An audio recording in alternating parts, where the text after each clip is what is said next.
এবারে একটু বাজারের খবর আপনাদের জানাতে চাই।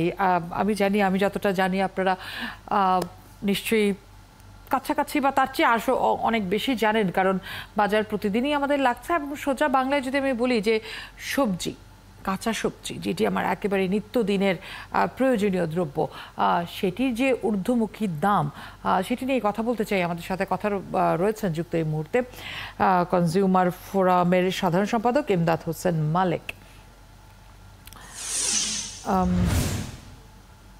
জনাব ইমদাদ হোসেন মালেক, আপনাকে স্বাগত জানাচ্ছি। শুভ সকাল।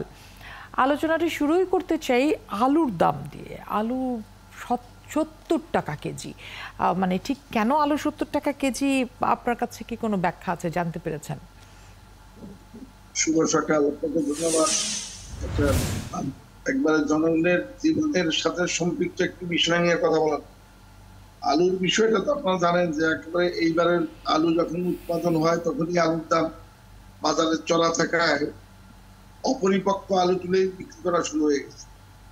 সেই শুরুটার কারণে আমাদের স্থানীয় আলুর যে চাহিদা এবং থাকে এবং তার সাথে যে তুলনামূলক উৎপাদন সেটার পরিমাণ প্রথম থেকেই কম ছিল।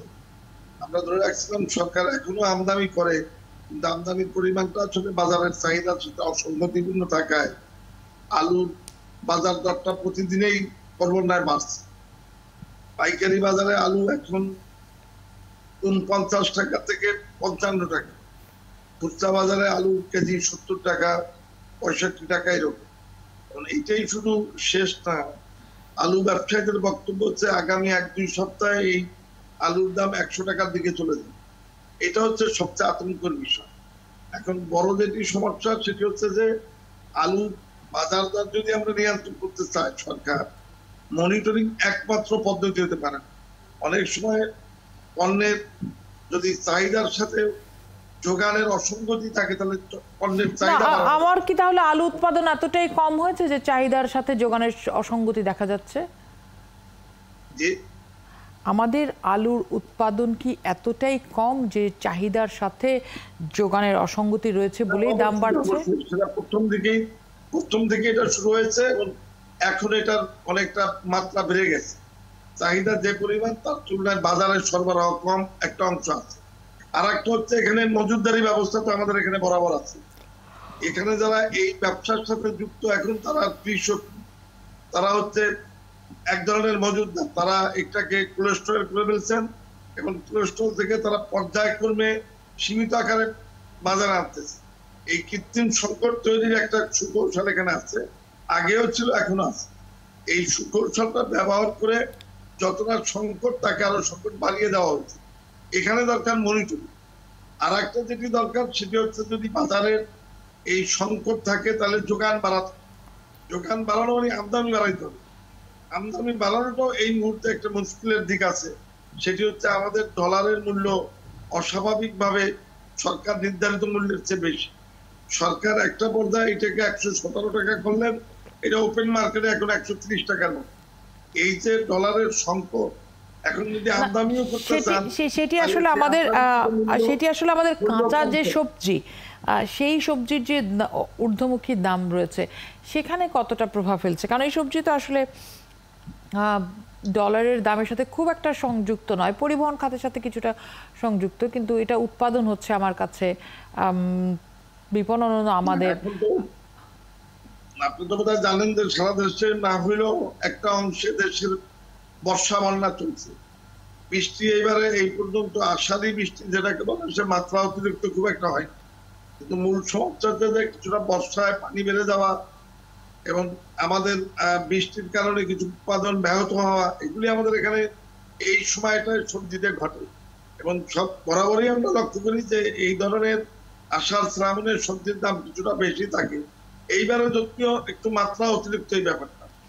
না, এবার একটা ব্যাপক বন্যা রয়েছে, আমরা দেখেছি যে বেশ দীর্ঘ বন্যা রয়েছে বেশ কিছু এলাকায়, সেটাও কি একটি বড় কারণ বলে মনে করেন?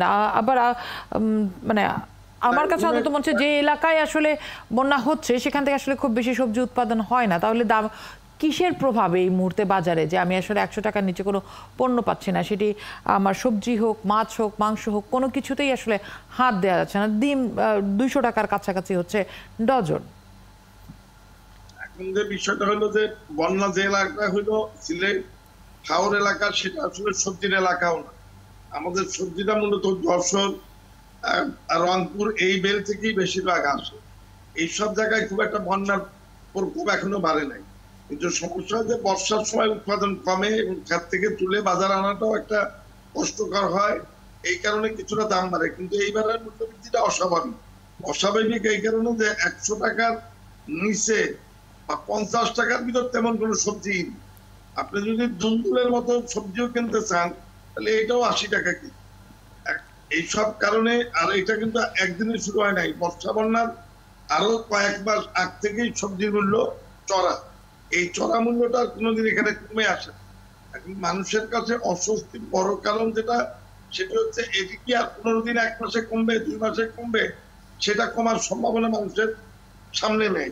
এবং দোকানিরা যেটা বলেন, আজকে যে লতি বিক্রি হচ্ছে 120 টাকা, সে এটা বলে যে আগামী 1 সপ্তাহ পরে এটা হবে 120 টাকা। এই যে আতঙ্ক, এই আতঙ্কটা হলো আমাদের বাজারের সরবরাহের ঘাটতির চেয়ে এক ধরনের মনোপলিতা করা এবং বাজারের সরবরাহ কমিয়ে রেখে দামটা বাড়ায় দেওয়া, অথবা সরবরাহ যাই থাক ব্যবসায়ীদের ভিতরে একটি সমঝোতা থাকায় এই দ্রব্যমূল্যটা সব জায়গায় প্রায় একই রকম। এখন আর কাউরান বাজার আর মৌলভী বাজারের ব্যাপার নাই। এখন কিন্তু সবজির দাম ওলাবার ঢাকায় মিরপুরেও যা, আজ আফতাবনগরে প্রায় তাই, হয়তো মিরপুরের চেয়ে আফতাবনগরে 5-7-10 টাকা বেশি কম হয়। এই অবস্থাটাকে যদি আমরা এখন রোহিত করতে চাই, সরকার যদিও বারবার বলতেছেন উৎপাদন বাড়াতে হবে, আমাদের যেসব ভোগ্যপণ্য অন্তপক্ষে শাক সবজি দরকার এটি আমাদেরই উৎপাদন করতে হবে, কিন্তু উৎপাদন করার পরে বাজার ব্যবস্থা কিন্তু ন্যায্যতা নাই। কৃষক যারা উৎপাদন করে তারা তার বাজারে নিয়ে আসতে পারে না, তারা আপনাদের কাছ থেকে পণ্য নিয়ে যায় ফরিয়া আড়তদাররা। ফরিয়া আড়তদাররা এটা সীমিতকরণ করে বা মূল্য একটা ফিক্স করে তারপর বাজারে বিক্রি শুরু করে। এই জায়গাগুলিতে মনিটরিং করে সরকার যে ব্যবস্থা গ্রহণ করবে মুক্তবাজার অর্থনীতিতে, এটা একটা বেশ কষ্টকর কাজ। তারপরেও মাঝে মাঝে আমাদের ভোক্তা অধিকার অধিদপ্তরের লোকরা কিছু চেষ্টা করেন, কিন্তু চেষ্টাটা ধারাবাহিক না, অনেকটা কেজুয়াল।